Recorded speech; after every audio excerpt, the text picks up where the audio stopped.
This title is narrated with virtual voice, computer-generated narration for audiobooks. Outside, by Artyom Dereschuk. Chapter 1. The Cricket. The alien unknown sound came from the forest under my windows.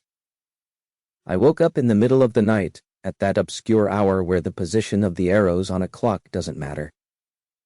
All you know is that it's not a time for you to be awake. What was that noise that woke me up? I lifted my head from the pillow and tried to look around my room to figure out what was it that got me to open my eyes. Nothing, just silence and pitch-black darkness. Not even an echo. I seemed to have a faint memory of what it was, but I wasn't sure if it was a part of my dream or something that originated from the outside. A distant howl of some animal. Too sleepy to be concerned with that question for more than a moment, I put my head back on the pillow. Before my mind went blank, I faintly wondered what kind of animal it was.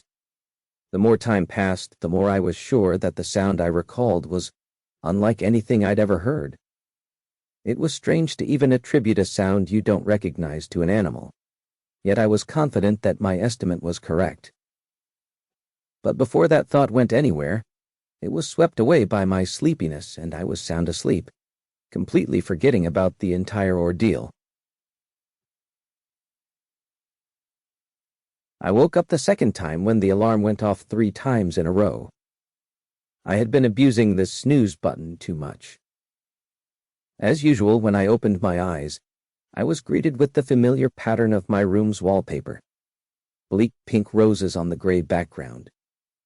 The flowers had lost their freshness and looked bleak, and perhaps their background had been crisp white in the past. But decades without refurbishing had drained the wallpaper's color palette. I lazily got out of the creaky bed. The floor covered in linoleum was cold, sucking the heat out of my feet, and my big toe identified a familiar whale-shaped hole in it. I stretched and headed for the bathroom. You'd never be able to guess that a young man lived in my apartment. The furniture was older than me, perhaps even older than my parents, based on its design.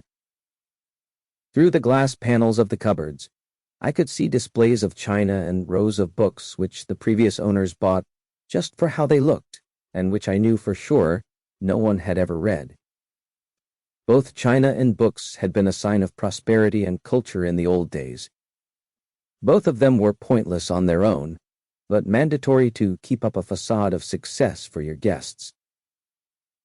The walls were covered in paintings that matched neither the surroundings nor each other, and in one corner there was a calendar for 2018, complete with moon cycles for each day. I couldn't bring myself to replace it, as despite its silliness, it was reminding me of the last owner of the apartment. And the smell. The musty, earthly smell of old people. Cozy and familiar, like a pair of boots you've been wearing for the past year. It was everywhere. I got used to it and couldn't sense it anymore. But whenever I returned home after going somewhere for more than a week, the scent would greet me again with newfound crispness. I entered the bathroom, a small room where, between the bathtub and the sink, you barely had any place to stand. The toilet was in a separate, even smaller room.